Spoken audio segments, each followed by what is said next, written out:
Narkatiaganj.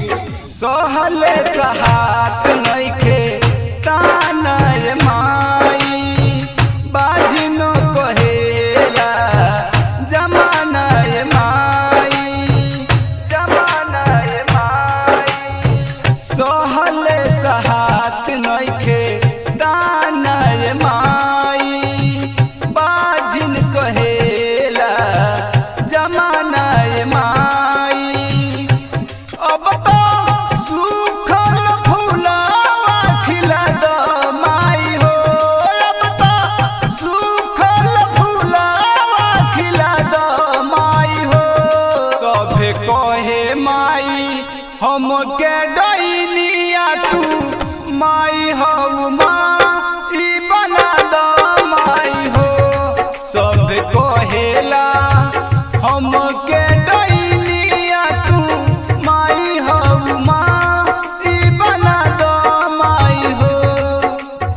Music का निर्भय राज चकिया।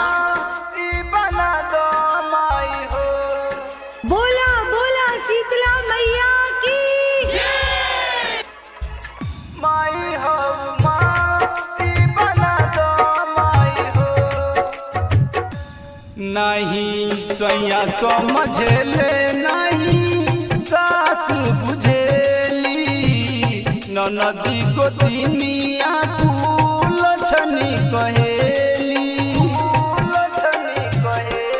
नहीं सैया समझेले नहीं सास बुझेली ननदी गोतिनिया कुल छनी कहेली।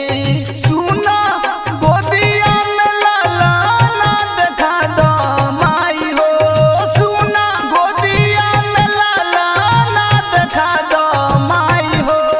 सब कहे माई हमके डैनिया तू माई हऊ माई बना दो माई हो।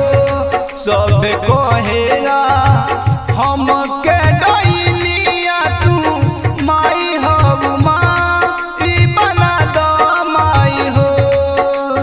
म्यूजिक का निर्भय राज चकिया। बोला बोला साचे दरबार की। Mix by Mahakal recording studio Pandai Chowk Narkatiaganj.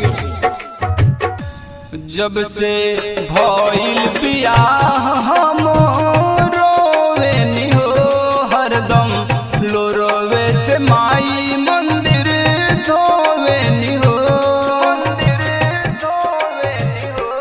जब से भइल बियाह हम रोवेनी हो हरदम लोरोवे से माई मंदिर धोवेनी हो। बस एक चमत्कार दिखा दो माई हो, राजू राजा के भागिया जगा दो माई हो। सब कहे माई हमके